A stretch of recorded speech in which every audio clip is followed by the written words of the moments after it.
Bismillahirrahmanirrahim. Assalamualaikum warahmatullahi wabarakatuh. Kami di sini akan membahas analisis pengaruh PDRB dan tingkat pengangguran terbuka terhadap jumlah kemiskinan provinsi di Indonesia pada tahun 2019. Kami dari kelompok 2 dengan anggota sebagai berikut akan membahas laporan praktikum kami dari bab 1 hingga bab 5. Yang pertama adalah bab 1. Yang melatar belakangi kami membahas ini adalah karena kemiskinan sendiri masih menjadi masalah yang cukup serius di Indonesia dan sulit diatasi. Sehingga untuk meminimalisirnya, perlu dilakukan pembangunan nasional dengan melakukan perhitungan PDRB. Namun kemiskinan juga biasanya dipengaruhi oleh banyaknya pengangguran.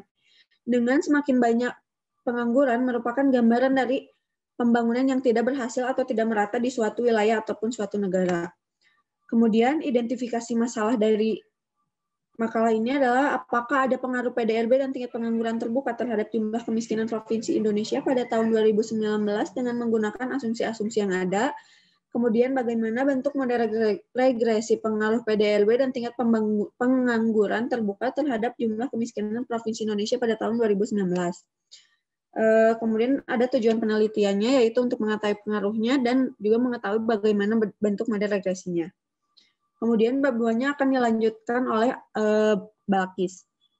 Pada bab 2 kali ini dijelaskan dua variabel penelitian, yaitu variabel bebas dengan PDRB sebagai X1 dan pengangguran terbuka sebagai X2 untuk variabel terikat dengan jumlah kemiskinan sebagai Y. Lalu selanjutnya PDRB sendiri ialah singkatan dari produk domestik regional bruto, adalah jumlah nilai tambah bruto yang timbul dari sektor perekonomian daerah tersebut.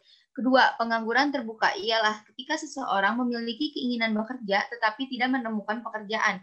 Ketiga, kemiskinan ialah keadaan saat ketidakmampuan untuk memenuhi kebutuhan dasar seperti makanan, tempat tinggal, pakaian, tempat berlindung, dan kesehatan.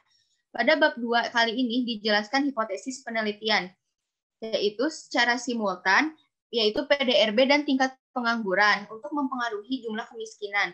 Secara parsial terdapat 2 poin, yaitu poin pertama, PDRB mempengaruhi jumlah kemiskinan, dan poin kedua, tingkat pengangguran mempengaruhi jumlah kemiskinan. Selanjutnya, bab 3. Pada bab 3 diperoleh sumber data sekunder yang diperoleh melalui website resmi BPS yang diakses pada tanggal 27 November tahun 2020. Metode penelitian yang dilakukan ialah analisis regresi linear berganda. Selanjutnya dilakukan pengujian asumsi. Berikut ini ialah asumsi-asumsi yang dilakukan untuk mengetahui asumsi terpenuhi atau tidak. Pada bab 4, terdapat asumsi klasik. Yang pertama ialah asumsi normalitas. Dapat diketahui dari tabel berikut bahwa tolak H0 atau residual tidak berdistribusi normal. Kedua, asumsi linearitas. Dapat diketahui dari tabel berikut bahwa tolak H0 atau terdapat hubungan linear variabel-variabel tersebut. Yang ketiga, asumsi homosdeskasisitas. Dapat diketahui dari tabel berikut bahwa variabel abres dengan tingkat pengangguran terbuka memiliki ragam homogenitas. Yang kedua, untuk variabel abres dengan PDRB dapat diketahui bahwa memiliki ragam heterogen. Yang terakhir, asumsi multikolinearitas. Dapat dilihat bahwa nilai VIF kurang dari 10, maka untuk X1 dan X2 tidak multikolinearitas. Selanjutnya dijelaskan oleh Eva. Kemudian ada deskriptif statistik dari ketiga variabel dapat dilihat dari tabel berikut. Nah, bisa kalian lihat sendiri. Kemudian selanjutnya ada uji kolerasi.